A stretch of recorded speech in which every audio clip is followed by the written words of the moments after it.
Hey there, rock stars, and welcome back to my channel. I'm Natty Rock. If you're here, part of my replay crew, welcome. I do videos every week about missing persons cases, true crime. We also have a book club we just started, so that's really fun. I hope you continue to join us. Today, we're going to be talking about Lori Vallow slash Chad Dabel, Summer Wells, and the brand new case that just happened, Sarah Boone. So we got a whole lot to cover. This is a live show. It's better when you're live with us, but it's awesome to still watch the replay. So feel free to watch the replay. But if you can catch up with us, I would highly recommend it. It's so much fun because you get to discuss with me live these cases, and it definitely adds another element to the whole experience. So, um, anyways, let's get started. I'm gonna say hello to people in the chat really quick, and then we're gonna go right into it. Right now I see Crystal just joined. Hey Crystal, what is up, girl? It's so good to have you back on. It's gonna be insane. Um, I like trying so hard to catch up with the whole situation of Summer Wells and try to dissect that and try to dissect the Lori Vallow and Chad Daybell situation. And um it's a little overwhelming to like try to dissect through all of that. So I figured today would be the day that we can just chill and kind of talk briefly about all these cases, um, so that we can actually do the timeline later on. So yeah, I'm gonna give everybody a second to join in. I already have everything on the stream, which is a miracle. I have our book club book out still. I just thought it looked so good, so I thought we would just leave it there. Oh, I did not turn on my candles today. Let's set the mood really quick. Ooh.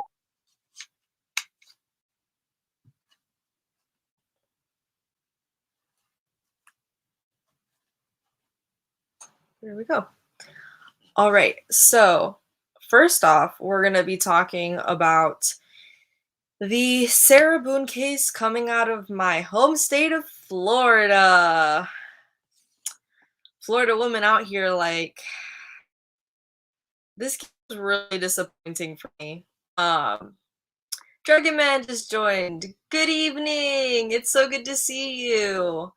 Um, yeah, we're catching up. We're having a whole catch up right now. Crystal said Summer Wells and Lori and Chad are some of the craziest cases in a while. Both are way out there cases. Yeah, I mean, this is something I'm going to talk about when I am able to do my entire timeline on the Lori Vallow and Chad Daybell situation, but they haven't even actually gone to trial yet, and Lifetime already made an entire fucking movie about them. Like, it came out in June of this year. How? That's how insane it is. Because why do you Florida people get so many crazies out there? I don't know. I don't know. Usually Florida Man's funny. I love Florida Man. Florida Man is usually funny, you know? I take pride in Florida Man. I take pride in being a Floridian and having Florida Man. I think it's fucking hysterical. But like, Florida woman right now got me fucked up. So let's jump into this case. I think Sarah Boone's case is gonna be a case that's really gonna piss me off, to be honest, and make me feel a lot of feelings. I also wanna like before I even get into this case, I just wanna say this woman has besmirched a good name. So in case you guys aren't aware, I was like Sarah Boone, I know that name, I know that name. And I went to go look up a photo for her thumbnail today. And I realized where I know her name. Oh, I did not know this. Okay. Um, so a little background. Sarah Boone was a famous African American inventor. Um, on April 26th, 1892, she obtained a U.S. patent number 473563 for her improvements to the ironing board. Boone's ironing board was designed to improve the quality of ironing the sleeves and bodies of women's garments. So she was a famous inventor. She was a famous black female inventor in the 1800s. Like, that's fucking unreal. Not something that was happening back then. So it pisses me off that this girl, her name is spelled exactly the same way as this beautiful, intelligent woman who was pioneering shit. So doubly makes me mad that this entire situation is happening because this woman was doing things that nobody was doing. And nobody was able to do. So for freaking Sarah Boone, uh, 2.0 out there, 2021 version to be doing this shit is like insane to me. Um, if you're new here, like I'm just gonna break this down really fast. People who have been around know I am the kind of person that I try really, really, really, really hard to stay completely impartial with all of these cases. I truly believe that it is up to the real judge and jury to deliberate and decide as to somebody's guilt or not. Um, Sarah Boone's case is a case that I'm probably not going to be able to keep my composure for just because of the ridiculousness of this crime and the video evidence um that has immediately come out as of her arrest. So we're gonna get into it. Crystal said, Sarah Boone, the inventor, kept coming up when I was trying to look into this case. Totally different, Sarah, lol. Yeah, and it makes me mad because now, like, obviously, we're both seeing that the immediate first thing is Sarah Boone, the inventor, who should rightfully be at the top of the search. She, hello, is a pioneer. She's doing things like I said, nobody else was able to do. When did you ever, like, black women did not have rights in 1892? It is insane that she was able to get a US patent. So now this case is obviously already getting traction. And so eventually the Google search is gonna be top results, gonna be this fucking Sarah Boone, who did some fuck shit. Um, and it's really aggravating. It's really aggravating because now the person who should have the real spotlight is going to lose that. And I'm sure most people don't know who the original Sarah Boone is and the fact that she did this badass thing. So yeah, pissing me off on so many levels. All right. So right now I'm going to play Crystal Lovely. Crystal Love Her. Um very wonderfully sent me the 911 call, the full thing. I only heard a clip of it earlier from the Sarah Boone case. Um so here we go. And then I'm also going to play you guys I don't know if I should play the no, I don't want that to do that. So I'm gonna give you guys the background so that you guys understand. We'll watch a video talking more about it. We're gonna watch the 911 call. In case you haven't heard about the Sarah Boone call, like her entire case. Um, I haven't heard this scenario, Dragon Man. Basically, the Sarah Boone case in a nutshell is she called 911. I'm guessing this morning, or she just called 911 recent. Oh no, this was August. It started happening, which is crazy. Actually, I'm gonna show you guys exactly the. This happened in February. How is this coming out now? Okay, so really quick. There we go. So Sarah Boone filmed her boyfriend trapped inside of a large suitcase, pleading for help getting out. She allegedly taunted him and laughed and sounded intoxicated. This happened in February of 2020 in Central Florida. Sarah and her boyfriend, the victim, were 42 years old. Sarah claimed that she was playing hide and seek with her boyfriend, could not find him, fell asleep, and the next morning he was dead in a suitcase. So here they replay the 911 call and snippets from the video that she created of the incident. You can only hear some of what she said. I removed the pleas from the victim. I appreciate that because that is, I'm sure, incredibly traumatic to hear. I did hear some of it and it's not fun.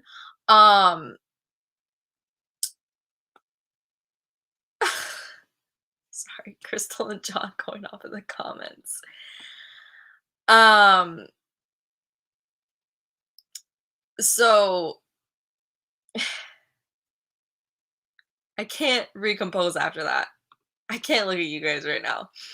Um, yeah, I heard some of his pleas. I'm gonna put the trigger warnings right now.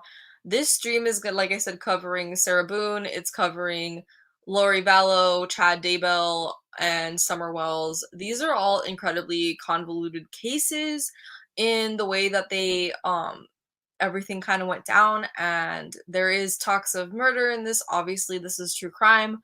But there's talks of murder, there is talks of domestic violence, there is talks of alcoholism, drug abuse, pretty much anything foul under the sun that you can think of. Be prepared that this is going to happen in this stream. If you don't feel like you can stomach that, I totally get that. If you feel like that's going to trigger you, your mental health is way more important than anything else. So I encourage you to click off right now, whether you be live with me right now or on the replay crew. None of this is fun to hear. I will probably be playing at some points because of recap videos that I'll be showing. At some points, it will probably play pleas of somebody who's potentially being murdered.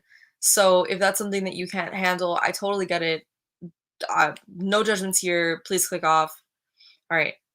With that being said, I'm gonna go right into it. So here is the 911 call and the taunting that Sarah did that's been caught on video. She videoed herself. Um, she says that she put him in a suitcase as like a funny joke.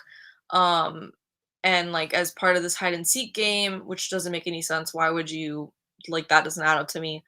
Um, and kind of says it very like innocently or tries to sound innocent when she calls 911, but then this video comes up, like I said, of her boyfriend being trapped in the suitcase, asking for help, asking her to let him out, and her taunting him and saying some fucked up shit to him. So um let's get into it. And again, be forewarned, I'm probably going to be really angry in this one. So all right, let's get into it.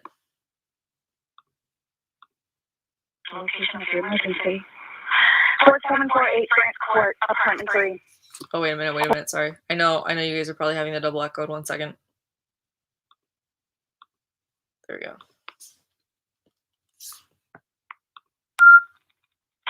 911, what is the location of your emergency? 4748 France Court, apartment 3. 4748, what's the street name? France, FRANTD. And the apartment number? 3. Is this a police or medical? My boyfriend is dead. Okay, send the line for the fire department. Do not hang up. How do you just say that so casually? Don't you think she would be really distraught? Like, how come she's just like, my boyfriend is dead? What? Like, it's not hollow either, like the kind of hollow of like in shockness to me. It's just like matter of factly, like, my boyfriend is dead. Like, what?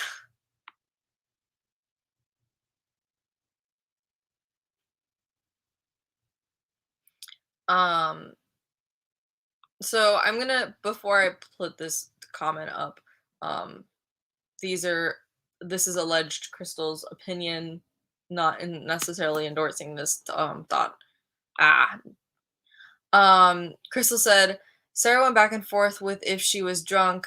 She said she wasn't, but then blamed alcohol. She said he was abusive, but then I think she was the physical one. She had no remorse. Yeah, I don't know, like it's just something about the way she says everything. John says, well, how was she supposed to say it? I don't know. It just like the way that she carried herself through this, and like you'll see, and the way that she kind of goes back and forth on what happened, I don't know, to me just like doesn't add up. Maybe it's because I'm not giving you haven't had the full picture like I have. But you'll get what I mean. Like it's just like strange. Like maybe it was like yeah, some people are like that, but it just this whole matter of factness plus like I said the video of her taunting him just doesn't look good. You know what I mean?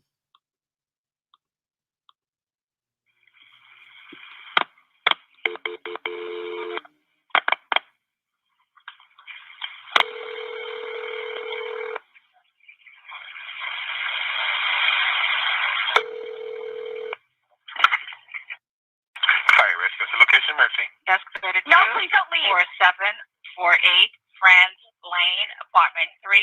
France Court. France Court. Yes. Okay, is this near Mackenzie Drive? I don't know where that is. Okay, fine, okay. It's Gilwood Park Apartments. Okay, 4748 France, correct? Correct. All right, correct. Now tell me exactly what happened there. My boyfriend and I were playing last night, and I put him in a suitcase and we were playing. And Okay. like kind of hide and seek kind of thing. So I fell asleep and I woke up and he was dead in the suitcase. So I don't know what happened. I don't know what happened. Right, okay, what's your apartment number? 3. Apartment 3? Yes, like he had like blood coming out of his mouth, and I don't know, like he had like an aneurysm. I'm like, what happened? Right, okay, all right, okay. Listen, we're getting help on there too. All right, okay. Okay, Now?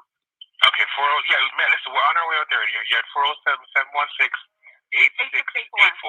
Okay, is he hanging from somewhere or what, ma'am? No, I pulled him out of the suitcase. I tried giving him CPR. Okay, so he was in a suitcase? Yes, and I fell asleep. Okay, how old is the boyfriend, ma'am? 42-year-old male. All right. Okay, we're sending help out there. Sheriff's officer way out there? Yes, I'm ma'am. sorry?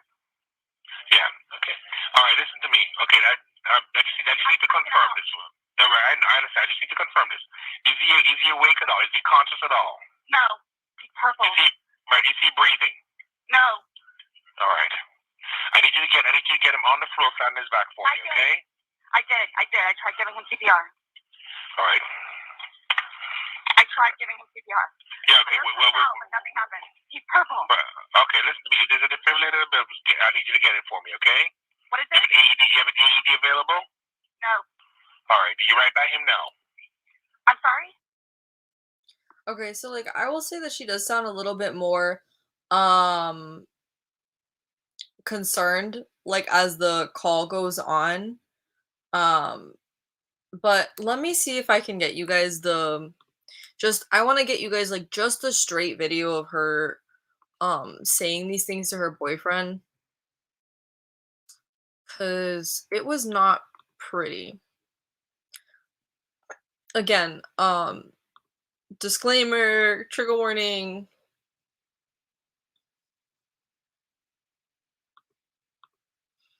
You know, this is not going to be pretty at all.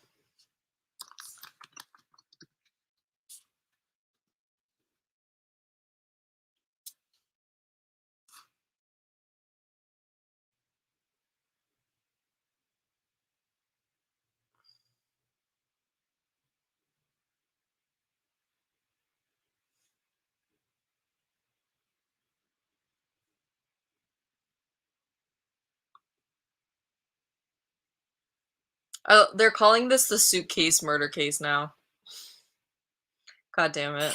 My gifts are from the real. Okay, we don't care.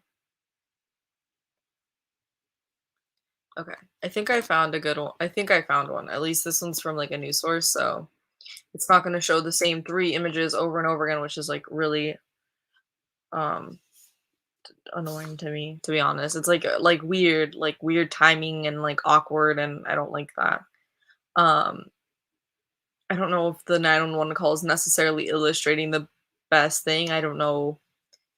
We're gonna watch the video that I originally watched together, talking about the whole case and kind of wrapping it up, or like just giving you an idea of this case.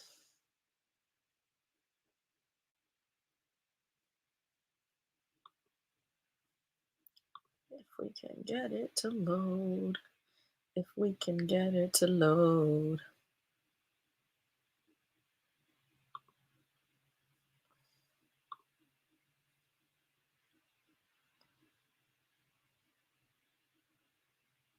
All right, here we go. Accused of zipping her boyfriend into a suitcase, then leave.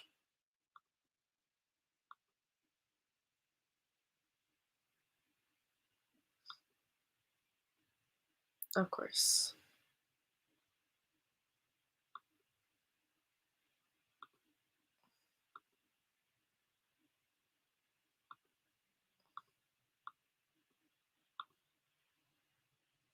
All right, let's give this a second.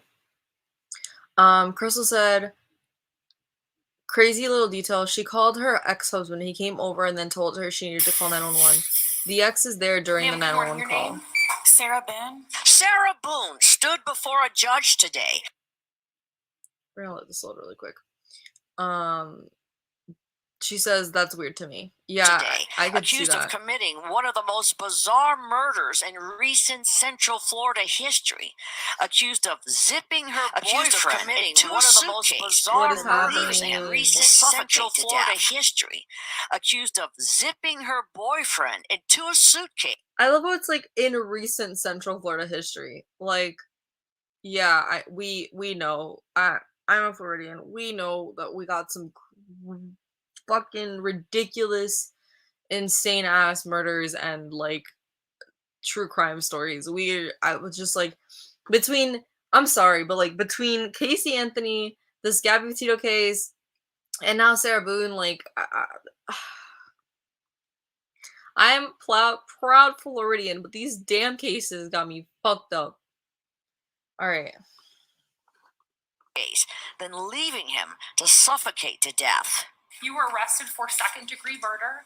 There is probable cause. It happened at the apartment the two shared off Goldenrod Road in Winter Park this past weekend. Here's Sarah's side of the story, that she and her boyfriend, George Torres Jr., were putting together a puzzle while drinking Chardonnay wine, then decided to play a game of hide and seek. Boone told investigators Torres willingly got into the suitcase, that they were laughing when she zipped it up. But because two of George's fingers were able to stick out of the suitcase, Boone thought he could get out. So she went to bed, woke up the next morning, and found her boyfriend right where she left him, in the suitcase, dead. What?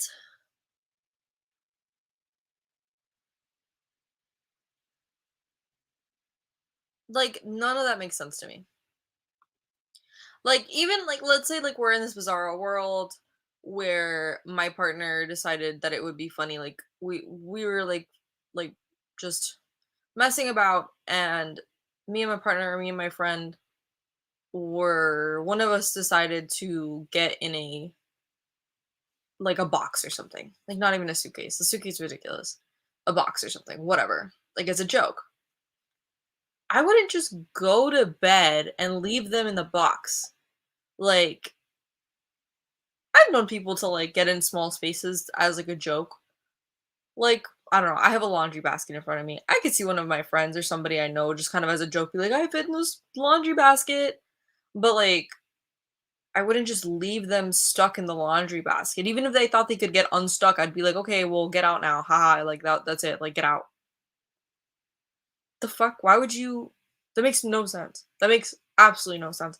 Especially with the video, as I said, which somebody's got to have the full video. While we play this, I'm gonna try to find the full freaking video time. I don't know. Investigators' cell phone tells another story. In the video, deputies hear Torres inside the suitcase saying, I can't breathe. You hear Boone reply, yeah, that's what you do when you choke me, and that's what I feel when you cheat on me. One of the last images on the phone was video of George pushing on the suitcase in an attempt to get out. An autopsy done on Torres also showed he had injuries, bruises to his shoulder and to his head, busted lip, and long fingernail scratches down his back. In Orange County, Michelle Meredith, Rush 2 News. Now in court today, the judge ordered Boone be held without bond. Yeah, I wonder why.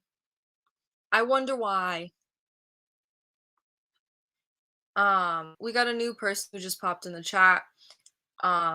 Person named John said, Don Wells has acquired the services of David Chesnoff. I have no idea who that is. I know who Don Wells is. I don't know who this person is that he acquired the services of. Right now we're talking about the Sarah Boone case. We're going to talk about the Summer Wells one in just a little bit. But if you give me some more information, I'd love to talk about that. I honestly don't know who it is. I'm going to assume that's either a lawyer or PI, just because of the circumstances of the case and because we all know that he was arrested for DUI and also parole issues. So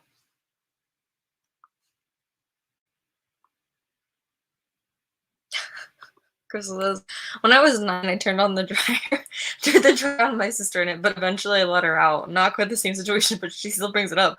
I would still bring it up too, Crystal. I would still bring it up too. That's an insane situation, but I mean, like, you guys were kids, you know what I mean? There's a difference between, like, kids doing something stupid, and, like, adults do stupid things too. Adults can act pretty childish, no doubt. I can totally see some, like, 20-something-year-olds, or even older, you know, like, some 40-year-olds. I could see somebody doing some stuff like this, some idiot things like that, but, like, at the same time, there is a limit. Like, I think any rational person would be like, okay, well, we did this joke. This is a haha moment, right? You know, haha, or you know, you're a little tipsy, or even if you're not, I know people who would probably get in, like I said, a box, maybe a suitcase. I could see some people joking around getting the suitcase, but not zipping it up. The zipping it up part's a little far for me. It's a little far fetched for me. I wouldn't do that. I sure as hell would not. As much as I have people who are incredibly trustworthy in my life, like I would not just go around letting people zip me up in a suitcase. No, that's a little far from me. But like, you know, to leave somebody there overnight after again, like this video comes out of her like taunting him and saying this stuff to him, I don't like that is another level. That's a red flag for me. Okay, so it looks like I found the video. I'm gonna play it from my phone so that at least you guys don't have to watch it. You can just listen to it. So again, this is like really disturbing. If you didn't hear my disclaimer earlier, this is an episode of this live stream that like we're talking about domestic violence. We're talking about alcohol and drug abuse and addiction. We're talking about a lot of really fucked up things. So if you can't handle that, please click off. Again, this is like some really disturbing imagery of somebody struggling for their life. So we're gonna listen to it. We're not gonna watch it. That's my name. Don't wear it up. Sarah, I can't breathe, babe. Seriously. Yeah, that's when you do me, shoot me. Sarah. Sarah. That's my name. Don't wear it up. Sarah, I can't breathe, babe. Seriously. Yeah, that's when you do me, shoot me. Sarah. That's like just a tiny piece of the video.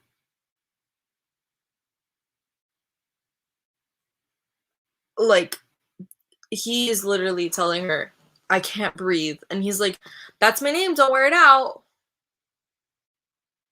What the fuck? And I'm gonna add to this really quickly. And Sarah would have had to help zip it up if he couldn't unzip it. Doesn't seem like he'd be able to zip himself in the suitcase. Yeah, she fully says that she zipped him up in there. So how would she expect he could get out of it? And not only that, if I'm interpreting this image correctly, the suitcase is upside down.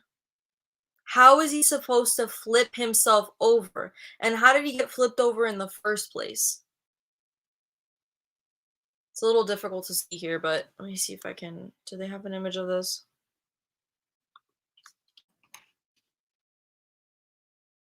Just 1 second so I can give you guys. Okay.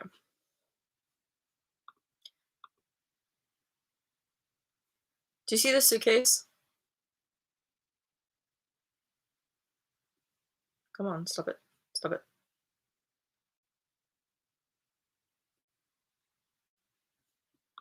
This suitcase right here is literally flipped upside down.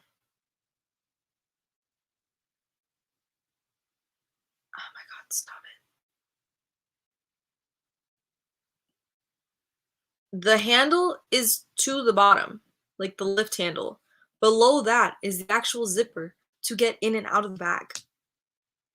And he's in there, and there's video evidence of him calling from the suitcase, as I just showed you guys, or you guys listened to, because I don't want to like show the suitcase on screen at the same time. How would he have possibly flipped himself over while he was in the suitcase? How could he possibly have gotten himself out, and how would she possibly think that he could get out when the suitcase was upside down? That makes zero sense. Absolutely no sense.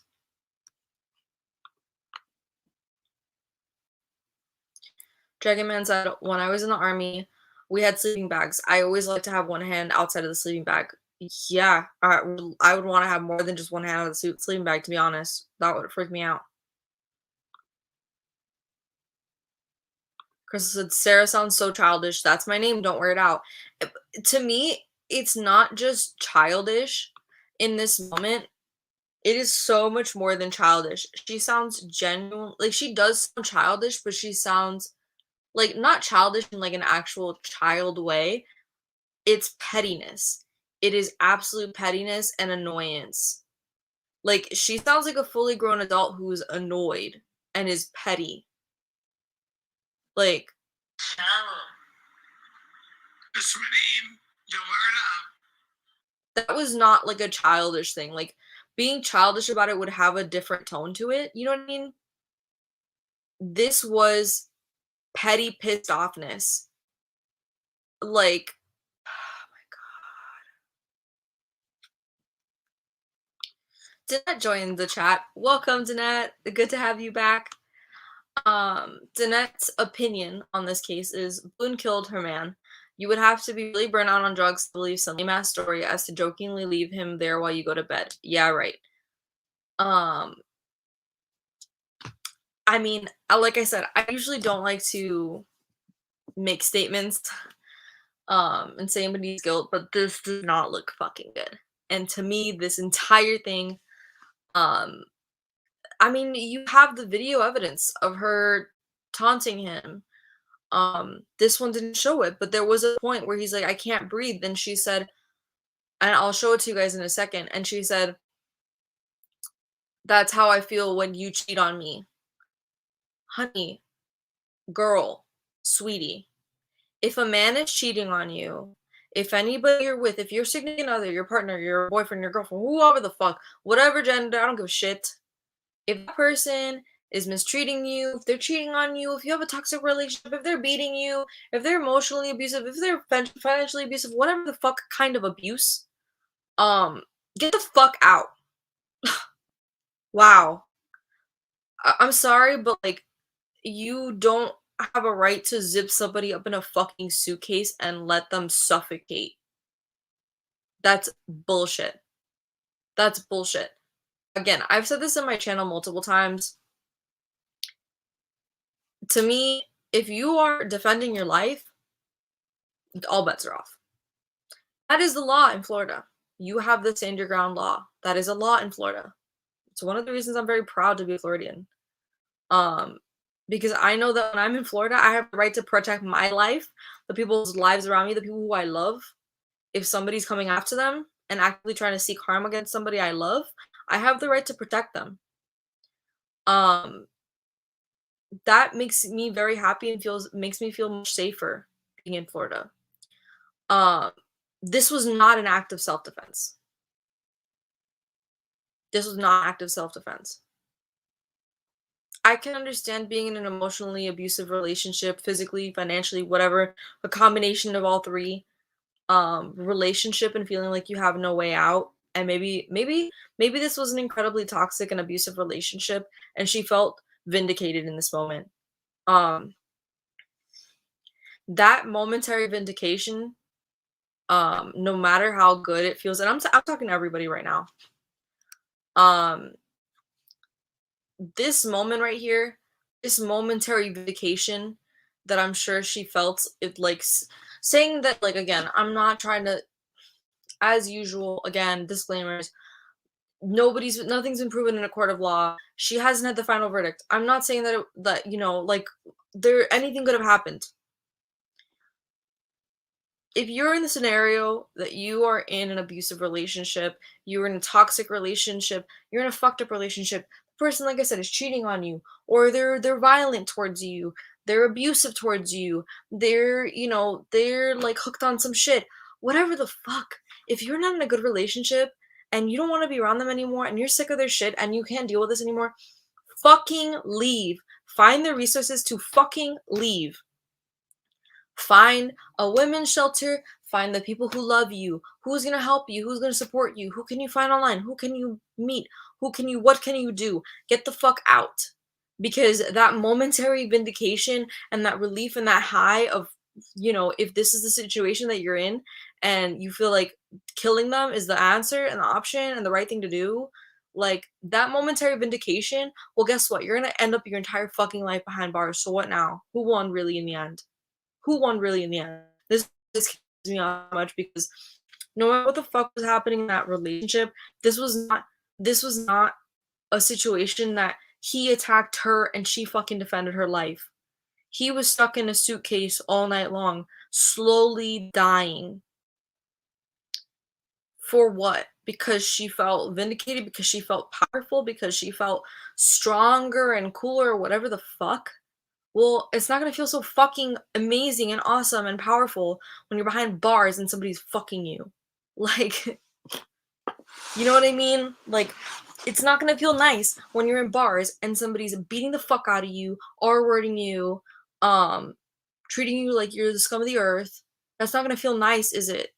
Wouldn't you rather be a free person? Get the fuck out of the relationship and be a free goddamn person? I don't understand people's logic. I don't understand people's logic. Like, that makes no fucking sense to me.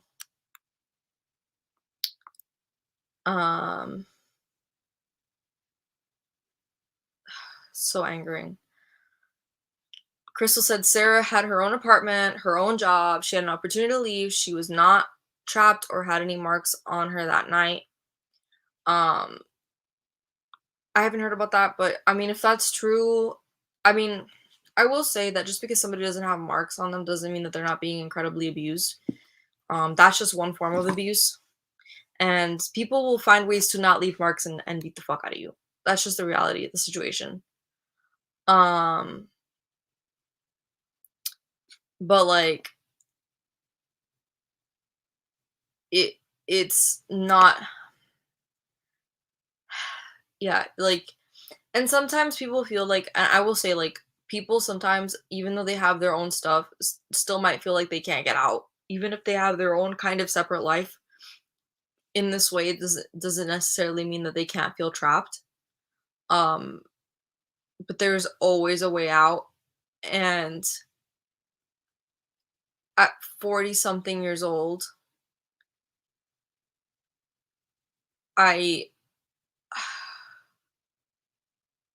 anybody can become trapped at any time. Like, age doesn't fucking matter. But the outstanding circumstances around this case just don't add up to me for it to be just like a fun little accident. Like an oopsie doopsies. Sorry about it. I don't think anybody's really believing that at this point.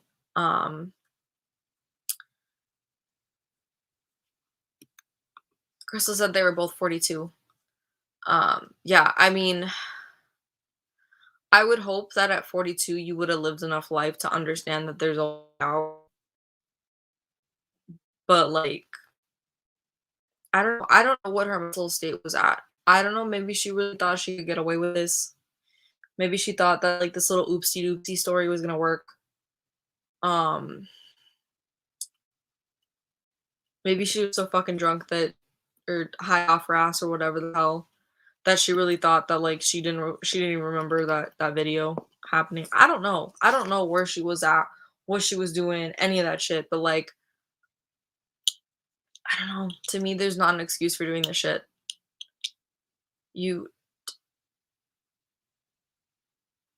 This was not like in the middle of a fight. Like, I'm defending my life. You literally watch somebody slowly die and plead for help for hours on end. I, how can you do that? Like, I don't understand that. I don't understand that. But I'm gonna play this video really quick so that we can, like I said, get a full scope of the story, kind of wrap up thing, and then we're gonna move on to the next one, which is gonna be probably Summer Wells. But we'll see in a second. All right, here we go. On the docket tonight, the Suitcase murder trial out of Orange County. Really quick, John said you really should do the Heather Elvis case. Can you please message me on the Discord? Because I was trying to remember the first name and I just remember Elvis last time. So that I can add it to my case list. I don't have Discord linked right now, but it's linked in all of my other videos. I will, while this gets going, I will put the link in the description, or at least in the comments.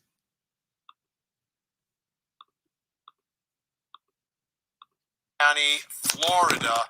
Here's the story of Sarah Boone. 911, what is the location of the emergency? It's Monday, February 24th. There's a crisis at the home of Sarah Boone, prompting her to call 911. Is this a police or medical? My boyfriend is dead. Okay, send a line to the fire department. Do not hang up. The fire department takes over the call, and for the next few minutes, officials are obtaining critical details about what happened. Now tell me exactly what happened there. My boyfriend and I were playing last night, and Mm-hmm. I put him in a suitcase and we were playing. And Okay.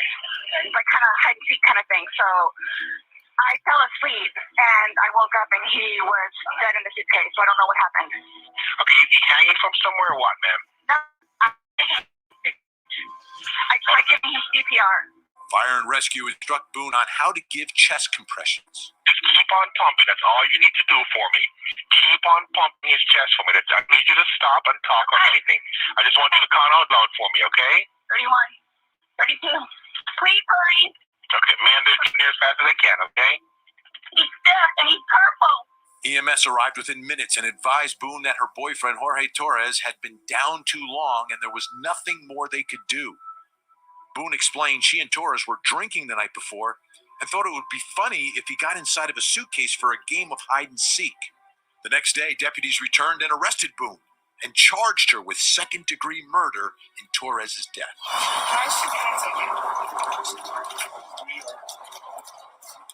Boone's story about a childhood game gone awry unraveled when investigators say they found video on her cell phone showing Boone taunting and laughing at Torres while he was struggling to get out of the suitcase. Police say he was yelling he couldn't breathe and asking Boone for help. According to police, Boone was captured on video saying, "That's what I feel like when you cheat on me." When confronted with the video, officers say she told them she didn't remember those moments. But to investigators, those moments add up to motive for second-degree murder. All right, this defendant has several problems, and it begins with the video of what happened as Jorge is locked inside this suitcase. Also, her reaction to the whole thing and the delay in calling authorities. A lot to get through. Let's bring in our think tank. So with us, Eklund Mercy, Nima Rahmani, Kirk Nurmi. Kirk, put us in the room here. So Sarah Boone, let's just say, for instance, she's out on bond and she walks into your office. What do you want to know from her? What are you going to say to her with this type of evidence that? All right, really quick, I'm going to take some comments.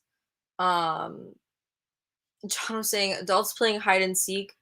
Do they play kick the can too? The fuck is that? That is the most ridiculous excuse I've ever heard.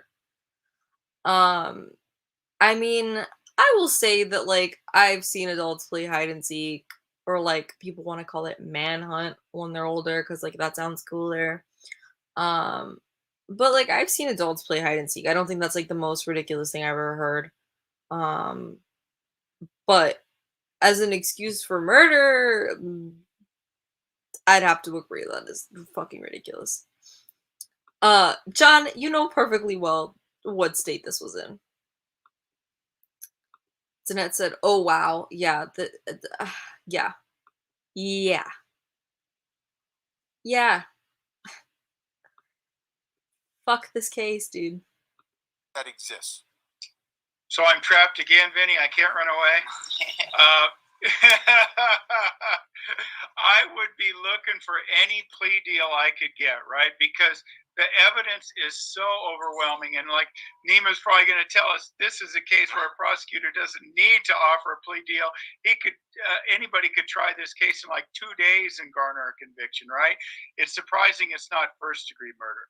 So she would be best served keeping her mouth shut and trying her best to take any plea offer she can get.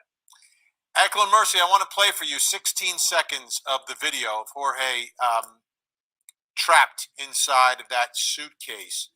Again, folks, it's disturbing because we know what happens. He never gets out alive. But take a look at it and then tell me how you think her defense team will explain this video to the jury. I'm gonna give a warning in case anybody's on here who wasn't here before. This video is like incredibly traumatizing, so be forewarned. This is a man literally begging for his life, essentially, and doesn't end up with it at the end. To the jury. Sarah. That's my name. Don't wear it up. Sick bitch. Sarah, I can't breathe, babe. Seriously. Yeah, that's when you do when you choke me. Sarah. Okay. And the jury's waiting to hear from you, Eklund. Oh, I'm not taking this case. No, not that you have to take the case, but there's going to be a defense. There's going to be a defense. What on earth, how are they going to explain that video? The only way I can see is if you may try to do voluntary manslaughter, meaning that she had some type of relapse from the moment he was cheating and then had the opportunity immediately when he was in the suitcase. But even that would kind of fall because this man is dying, and legitimately all she had to do was run the zipper up. So that's going to be really hard to be able to talk to the jury that all she had to do was take the zipper. She's the one who placed him in there, had to zip him up in there, and all she had to do was unzip him. And the first thing she said when she called 911 is that my boyfriend is dead. So that assumes that she already knew he was dead. So I don't. John, stop it. Only thing is maybe temporary insanity. That's the only thing that I can see. That's it. All right, Kirk Nurmi, how will the prosecution explain how he got in the suitcase? Because there has to be some level of voluntarily getting into the suitcase. I mean, it's not easy unless she has a gun and she forces him in, but I don't think there's any evidence of something like that. How do you explain him getting in there? Because it seems like he would have to be in on it and say, hey, lock me in the suitcase. Well, I don't know that they have to fully explain that. I mean, it could have been hide and seek. She could have tricked him into it. They could have been a joke. Hey, could you fit in here? Whatever it is, that's probably a very small issue in this case, because as Eklund just said, we see her there. He's in this suitcase. She's taunting. She's laughing. All she had to do was unzip the suitcase. So how he got there, it's a question of maybe that's why they didn't charge first-degree murder, because maybe they didn't have evidence that she placed him in there with the intent or enticed him in there with the intent of killing him. But that's really the only issue. that I see that the prosecutor, that's going to be a sub issue. It's going to be that video is going to convict her as quick as can be. Nima, do you think it's at all an issue for the prosecution? The fact that, you know, there has to be some level of cooperation going on here. Sure, and Vinny, we've seen a lot over several decades, especially out of Florida. I've never seen anything like this. But ultimately, even if he consented to being trapped in the suitcase, there was no consent for him to be in there, especially overnight, and have her open it up at 11 a.m. So I agree with Kirk and Eklund here. Really, the only play for the defense here is some sort of manslaughter. You can go voluntary, heat of passion, or involuntary, but it's going to be very tough when you MacGyver a paperclip to zip him up. You leave him there for hours and hours, and ultimately you taunt him as well. So very tough for the defense attorney. You walk into the DA or the county attorney there, you beg for a manslaughter deal. They're not going to give it, and you maybe, you know, try to beg and plead for their jurors to give you one. Not going to happen. This is going to be another easy conviction. All right, we've got a trial date, folks. Take a look on the screen. All right, we've got a pretrial hearing November 30th. The trial date December 13th. All right, so like they said, those are the dates of the trial. Let me tell you, as a prosecutor, I never want to stop. There you go. Got a trial date, folks. Take a look on the screen. So pretrial hearing is November 30th. The trial date is December 13th. Y'all know I will be continuing to cover this, of fucking course. Because this is just a hideous crime and just completely unnecessary, in my opinion. So yeah, I will continue to cover this November 30th. I'm going to put it on my calendar. You know that I will be covering that pretrial hearing as long as it's open to the public. John said, it's so depressing, I have to lighten it up a little bit. I'm sorry. Okay, it's okay. It's okay. Danette said, in her opinion, she did it on purpose out of spite. She has problems. I wonder how long. He was dead by the time the ambulance got there. I'm sure that will come up in the autopsy because they're going to have to figure out time of death. The good thing about this case is that there is no elements to compete with. There is no animals to compete with. This is not the situation that Gabby Petito was in or Brian Laundrie's body, that they were out in the elements for very period of time. Where animals, bugs, decomposition is sped up. Body parts and things could be missing. This was one night, immediate response at 11 a.m. I mean, he was stiff and he was purple, so I'm sure that is all going to contribute to evidence very quickly of when exactly the time of death was. So I'm sure we'll find that out as the trial goes on. But it's going to be interesting. John said, this is about as open and shut as a case can be. I agree. I agree.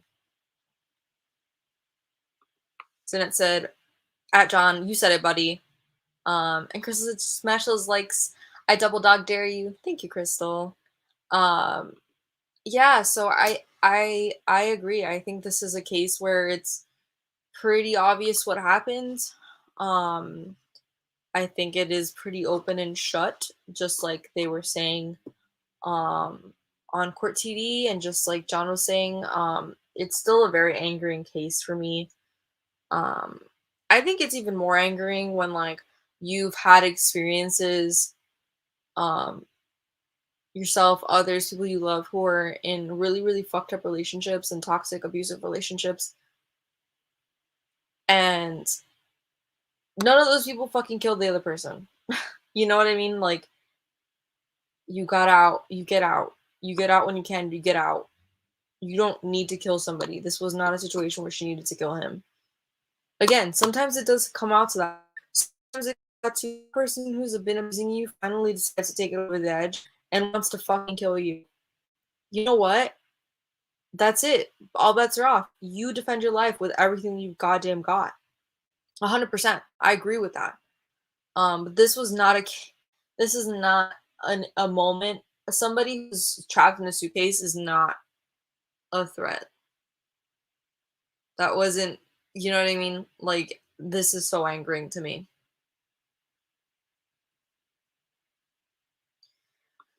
So that's it for our Sarah Boone section of this live stream. We're just gonna talk very quickly because we're coming up on an hour about Summer Wells and the Lori Vallow case / Chad Dabel. As a brief recap, the Lori Vallow Dabel case is one with 5 billion twists and turns. It's a story of multiple deaths that are being kind of charged. I think all of them are being charged as murder at this point. If not, they're working up to a case.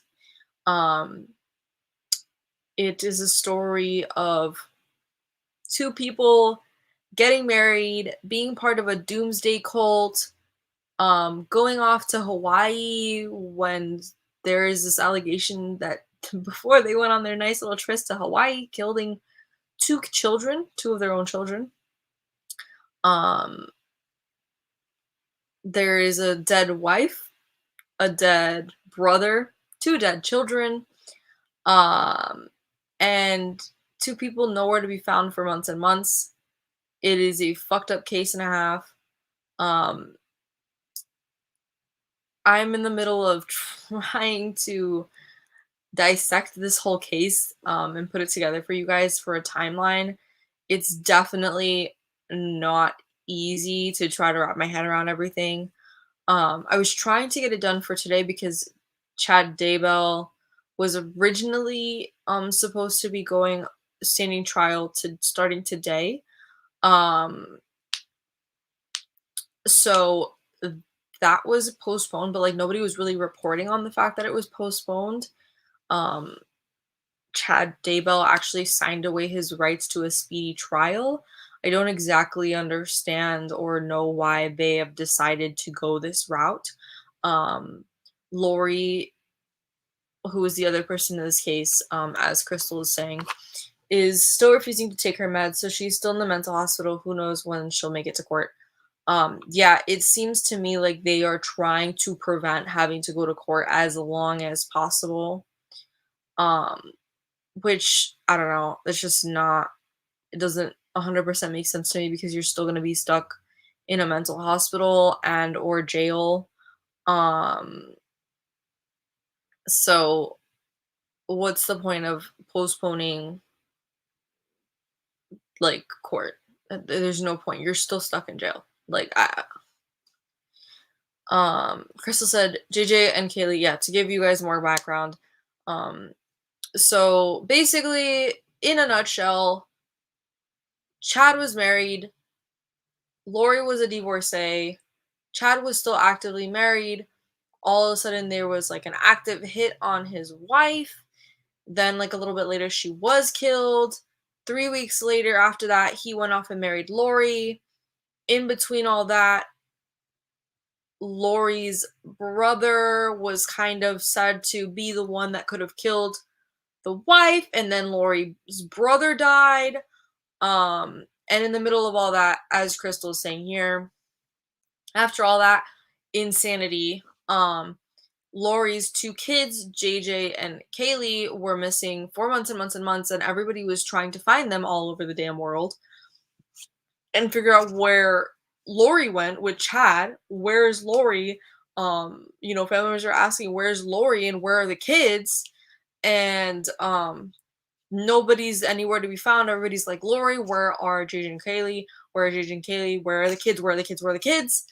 And then, as Crystal said, they're the children, literal fucking children, underage, under 18 children. Their bodies were found on Chad's property. Right now they're under charges of the murders of the 2 children. There's also points where another family member was wiretapped by the police, with their consent, to try to get this information, to try to indict Lori for the murders. This has been a super insane case. It is 5 billion pieces and a damn hellhole. So I'm trying really hard to unravel that whole web. As I said earlier in the stream, there's a literal fucking Lifetime movie on it, and they haven't even gone to court yet, which is just shows you how insane this entire story is. Um, so that's kind of where the case is at right now. It's kind of at a standstill because, of course, Lori and Chad are trying their damnedest not to go to court. Yeah, see, I thought that wasn't right. Crystal said, sorry, my bad, JJ and Tylee. I knew Kaylee didn't sound right. But I'm like so fried after trying to figure it out. And then we have the Summer Wells case, which is a little girl who's missing out in Tennessee, which some people say she was 4, some people say she was 5. I don't know why there's like this disjointment of her age. But she's been missing out of Tennessee since June. And there's a whole fucking circus surrounding that. When everybody should be concentrating on getting this little girl back, there is a whole ass circus.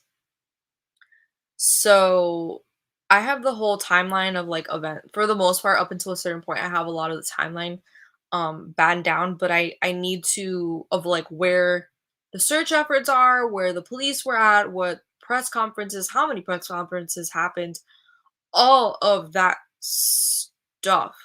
Just everything, right?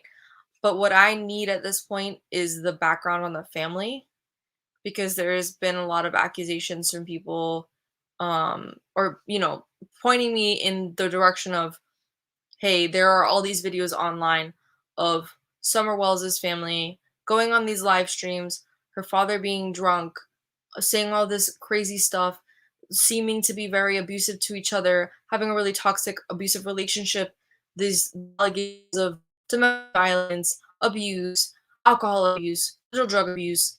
You know, right now,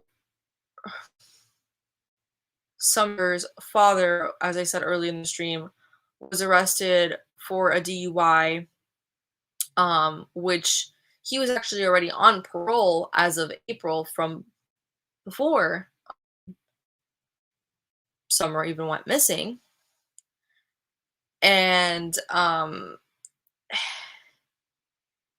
he, of course, broke the parole because he got caught on a DUI charge. He caught a DUI charge. So now he is in jail, last I heard, because he broke his parole. He went to court for the DUI, immediately was turned around and was like, well, you broke your parole. So as far as I'm aware, he's in jail. And now they have 4 children total. 1 being, of course, Summer, who is missing, the other 3 being 3 little boys, and now all of those other children are being held by CPS because of the situation. And that's really fucked up. Like, that entire thing is fucked up because now these kids have been thrown out of their home. I'm sure they're fucking scared. And God knows where they are now. Not saying that it was necessarily any better at their home. And it, like, but it's still a fucked up situation.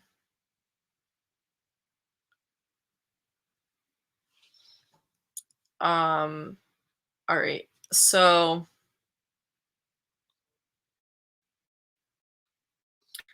Jeanette said, Chad is a strange man. His background is off.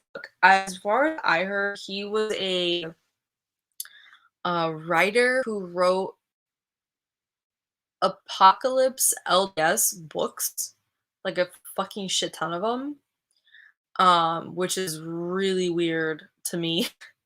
Really strange genre I'd never heard of. LDS is Latter-day Saints, so it's Mormon apocalypse books, essentially.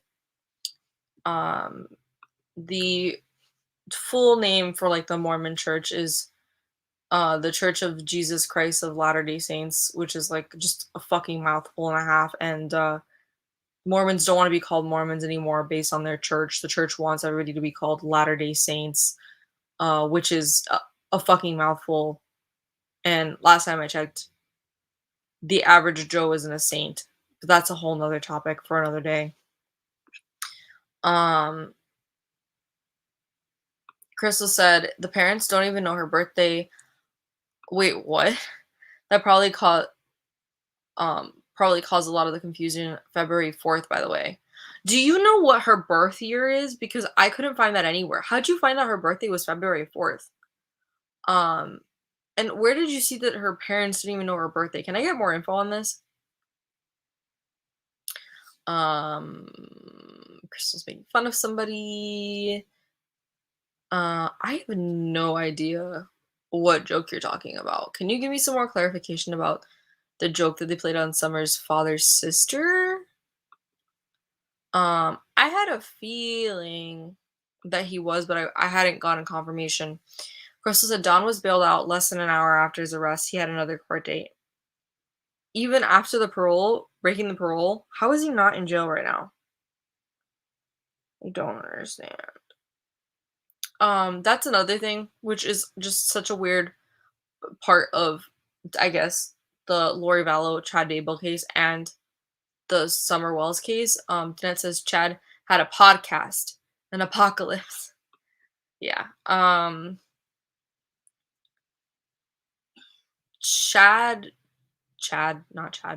Summer Wells' parents started a website, findsummerwells.com, which is fine, understandable. They wrote these weird letters that were like weirdly worded to Summer, being like, come home, which is fine, but it was like weird because it was like Summer, my daughter, like it was like my daughter, like it was just like weirdly worded. Whatever, not the point. But Summer's parents started a YouTube channel to try to like bolster the efforts, which is understandable. I mean, if we look at how Gabby Petito's case played out, YouTube channels have been a huge integral part of that whole thing.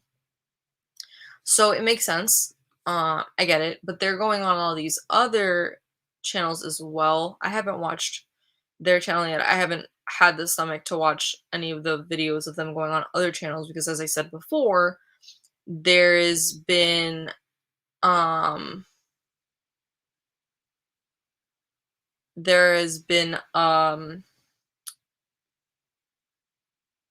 for what I've been told, other people have alleged that Don and Candace, Summer's parents, have gone on these podcasts and these other YouTube channels to kind of raise awareness for Summer's case, which is commendable. I think it's smart. I think it's a really smart move. But the flip side of it is that, according to other people, they were intoxicated, or at least Don was, and there was a lot of awkward tension and or fighting and just very much the aura energy playing out of domestic violence. And so I haven't had the stomach to watch all that because I honestly didn't even research this weekend. I couldn't do it about cases. I was holed up in my room editing video footage from a trip I took many years ago.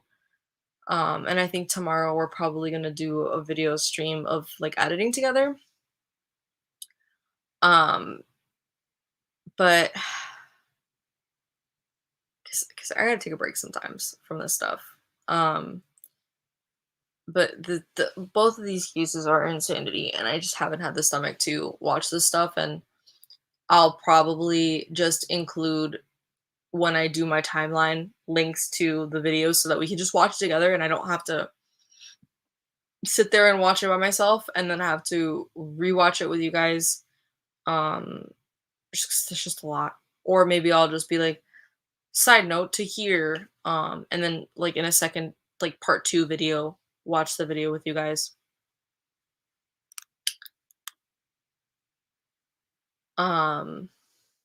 So Crystal's clarifying about this prank situation. Don's sister Mary played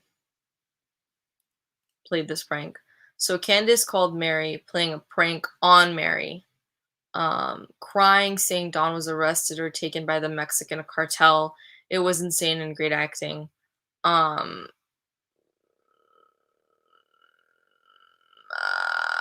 I feel like in any other context, it could be funny, but in this context is really fucking weird to me. Just because like just so many thoughts about how this whole thing has played out and the situation with Summer and everything just doesn't sit right with me. I don't want to like say certain things, but like if anybody's getting what I'm putting down, it's just weird that she's like doing this whole big acting prank, um, and like able to easily act a certain way. This concern and this crying is very uncomfortable for me to sit in. Um, Especially with certain suspicions I had about this case from day one, to be honest. So Summer's mom called her sister-in-law and played it as if the FBI came and got Summer's dad. She was crying and saying she was all alone. Because Danette said, I thought it was the FBI. No one can find any birth records for Summer Wells. Some web sleuths could find a birthday post, but no one could find a birth year. Danette said no Facebook on Summer's family.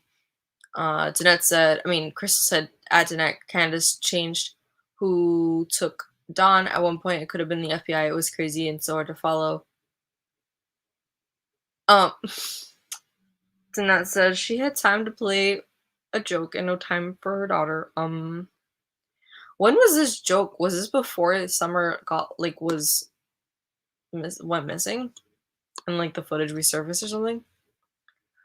But anyways, I'm gonna wrap it here because it's been over an hour. It's been an hour and 12. As I said before, this case with the Sarah Boone case, the Summer Wells case, the Chad Dabel and Lori Vallow case are all fucking insane.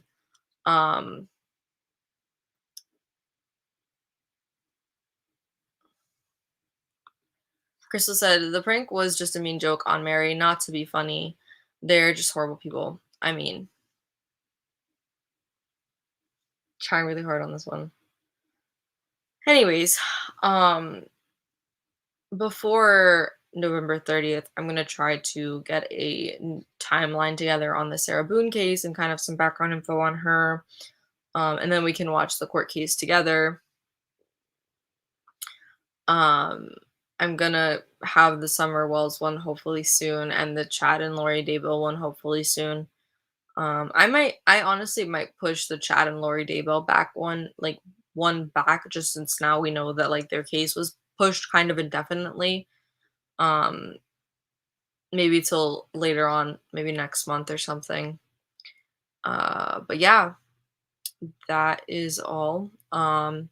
If you are new here and you're chilling out with us and you haven't watched the channel before, thanks for hanging out. I appreciate you guys. I hope that if you are new and haven't subscribed yet, please do. It really helps my channel out. Like I said, I'm going to continue to follow all of these cases and more. We have a lot more that we're going to cover. We're covering Oren and Orson West, the little boys that were lost out in California. Ariana Fitz, a little girl who was taken a few years ago, and her mom was killed on the same day. You know, a lot of like insane cases. So I really hope that you guys subscribe and hang out some more, hit that bell icon. I also recommend joining the Discord that is linked in the comments and down below. That way you guys are up to date. If I ever have to move a stream around or postpone something or push a stream back or forward an hour or two, or you know, an hour or half an hour usually, that's the kind of the number one place for you guys to get like live updates. We also hang out and chat over there, so we have a fun time over there, so I appreciate it. Thursday we're going to be reading Dracul. Why can't I point properly? We're going to be reading Dracul, so it'd be dope to hang out with us, and we're going to read it from beginning, so I hope you hang out with us for that one. Anyways, like I said, I appreciate it. As Crystal said, don't forget to hit the like button on the way out. I appreciate that. So yeah, I will see you guys again at 6:30 sharp tomorrow, where we're going to talk about something. I'm not sure yet. Probably an edit with me. Maybe going to be detecting more cases. We'll see. But with that, I will bid you all adieu. Thank you guys so much for hanging out. I did read over some of it. Like I said earlier, I honestly had to take a break this weekend from true crime stuff just because I was so fucking overwhelmed. But yeah, I'm trying my best here. I have 10 million things, and I really want to dedicate the time to your case, like especially, and really give it like the time and attention it deserves, like over a period of time, not just try to throw something together. So I will get to it though. I really, really promise. I'm not trying to like push it off and like be an asshole. Um, but yeah, thank you guys again for hanging out. I'm gonna go to bed because I'm super exhausted. I hope you guys enjoyed, and I will see you guys again tomorrow at 6:30 p.m. Eastern sharp. All right. Bye guys. Stay safe, and I'll see you really soon.